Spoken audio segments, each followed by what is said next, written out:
Alrighty guys, I'm going to go ahead and start another video right here so you can see me towing a full lengther with this truck. This is my 98 12 valve. It might be up for sale by the time you guys see it.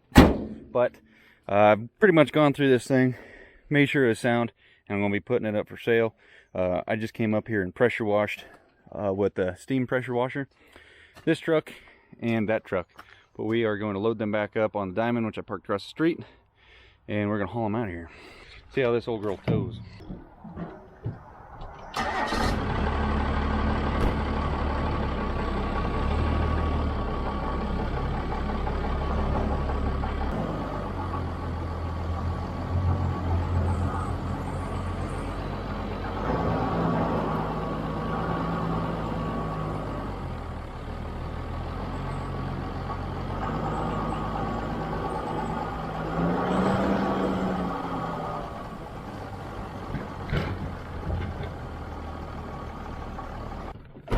That dang first gen, ever since I drove it through a pond, the belt squeaks.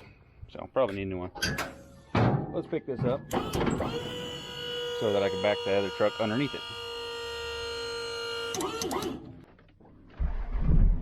I'll tell you what, boys, I wasn't listening to that. I'm actually starting to dig this truck. I know it's gonna go to hopefully a good home. Hopefully I did it good by what I've done to it to make it a worthy truck of the road again, but it'll pave the way for new cool stuff.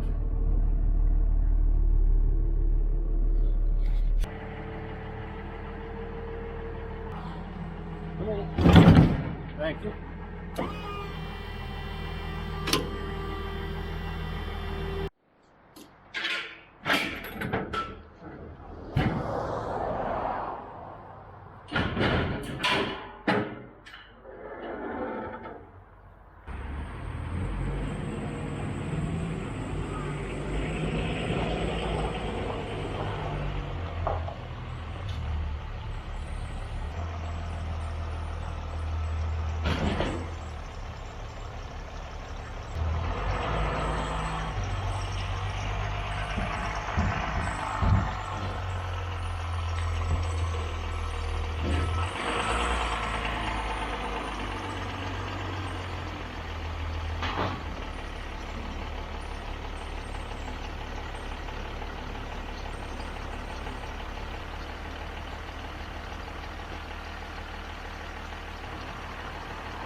Alright guys, let's see what this old truck's got going down the hill. I figure it's going to be about really close to my 98 12 valve, because this is another 98 12 valve, but this one's only got a 5-speed in it. If it's any importance to anybody, it doesn't have a late model MV 4500 on it. It has an early second gen, so this would be a 12 valve accurate 5-speed if it was like a 97 back. All right, let's double check, make sure everything was up to par as far as everything's hooked up. Phone, Jesus, so much stuff. Okay. You guys didn't watch my other videos, or however which order I put these things up. This has good low end torque like a 12 valve, but even more. It's got supposedly 100 horse injectors, got a number 11 fuel plate on it, and I turned up the smoke screw a little bit to give her a little extra sauce. But come to find out, after towing with it, it's got at least 3,000 RPM springs, 3K governor springs. Not a bad old truck. It tows that first gen pretty dang good. Like, I was surprised at how nice it towed it up the hill. Didn't have no trouble towing it up the hill. The boost and pyrometer gauge seemed to work when you're under load. Yeah, I got it up to about 1,000 coming up that hill, this hill here. Let's get the trailer brakes in action. Oh yeah, they're there. That Diamond C's got some wicked good trailer brakes on it. Once they're self-adjusting, pretty much all drum brakes nowadays are. They work good now that they've self-adjusted themselves. How long ago did you guys fall?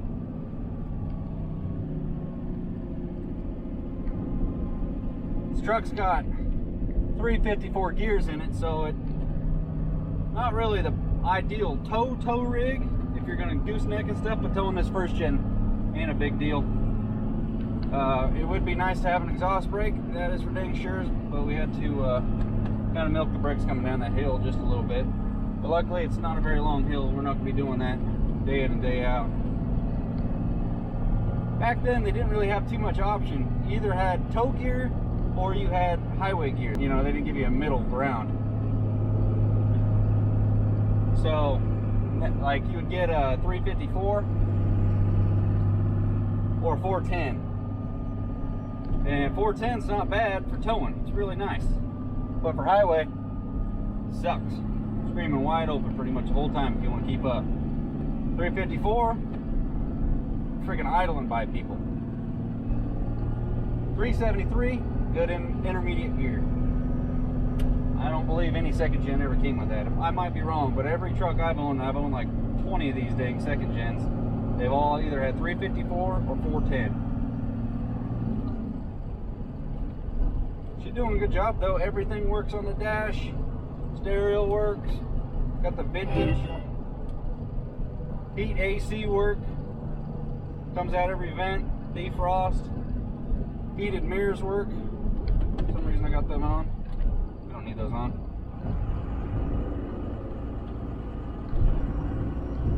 It rolls coal. Good truck though.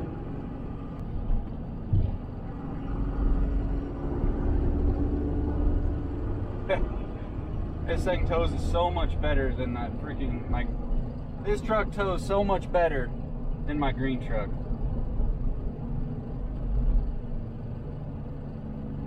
Pretty much like the same truck though, 12 valve, same 5-speed, just got bigger tires and airbags on the back with a leveling kit. And this one does have overload, so that makes it a lot nicer. Ride's pretty smooth. No complaints.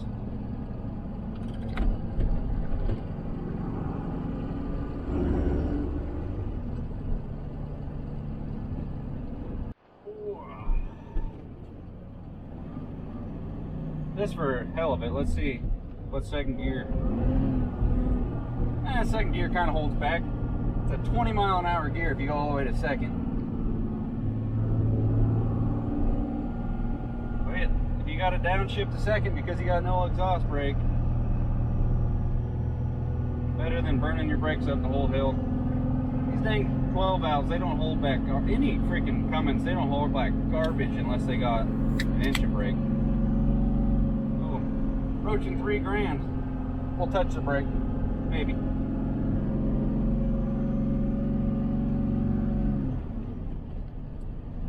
Wake this old girl up.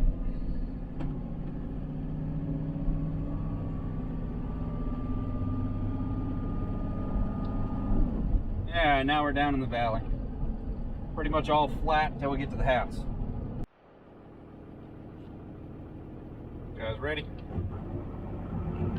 Oh yeah.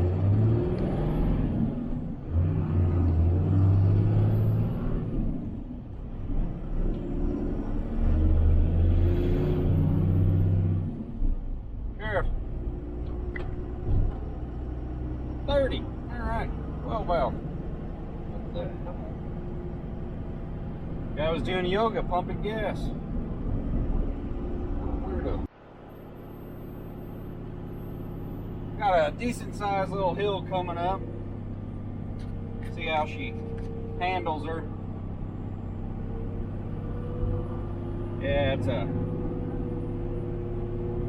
4th gear at 50 mile an hour and like 2100 RPM, so it's definitely got some taller gears. Yeah. It's like one extra gear above what my 96 had with 5-speed. That miss that truck. But we got about 800 degrees, 900 on EGT. That's pre-turbo. Right now, we got about, this is about 30 PSI on the boost. Back her down to this corner. We're coming a little hot.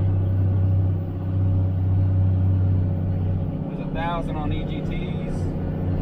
Listen, the turbo will backfire or hop or whatever. That's when you know your truck's got a little bit of fun to it. Maybe you can make your turbo go gag on itself. I don't even know what they call it. But instead of that, like a little car makes, this one's like got up to about 1,000 degrees EGT, and that was kind of pushing it.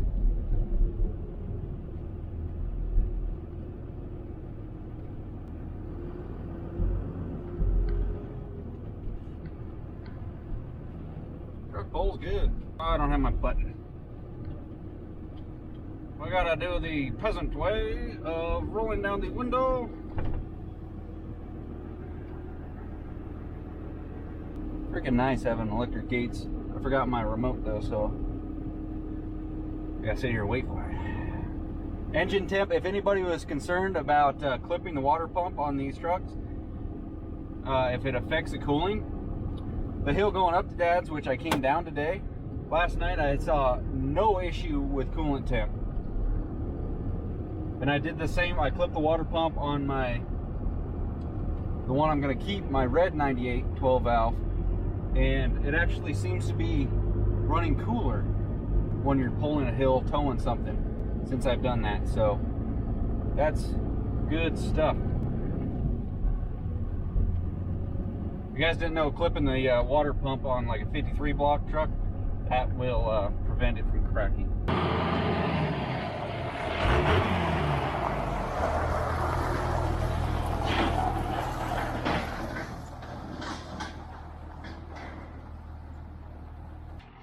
Let the turbo cool off. Close out this video. Nice, simple, short, sweet video, I'd imagine. Towing the old first gen. Like the high school me would have been like, this is a sweet setup. And I'll tell you what, the 28-year-old me still thinks it's a sweet setup.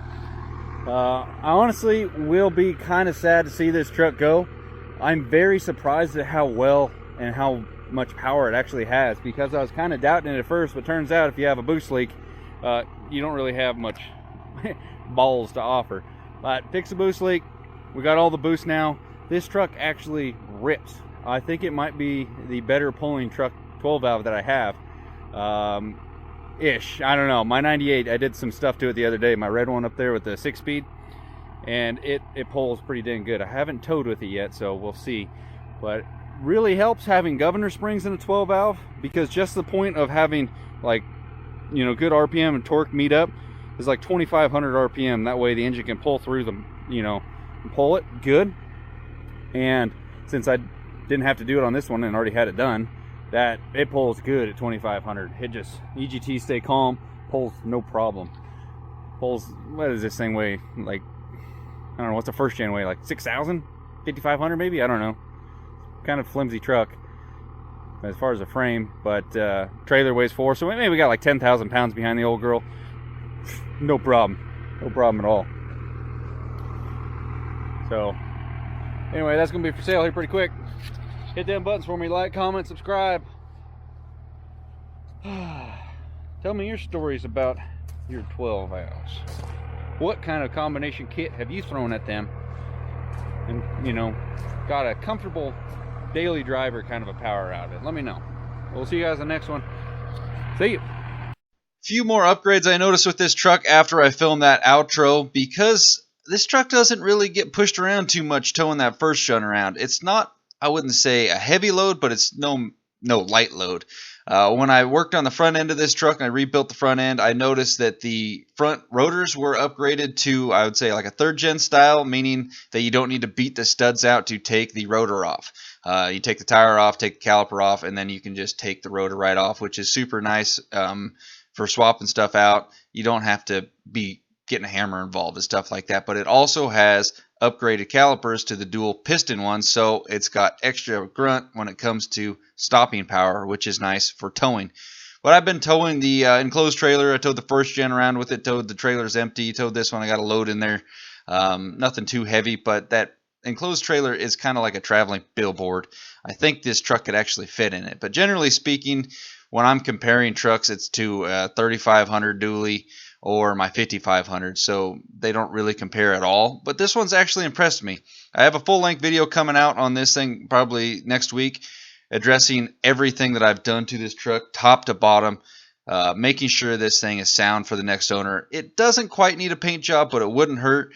But other than that, I'm going to make sure it's mechanically ready to rock and roll. And in that video, I will announce it officially being for sale for anybody interested, along with my asking price. But so far, this truck's come a long ways. I'm pretty happy with it. But thank you guys for watching. Hope you enjoyed. Like, comment, subscribe, and we'll see you on the next one. Stay safe and say hell yeah, brother in the comments.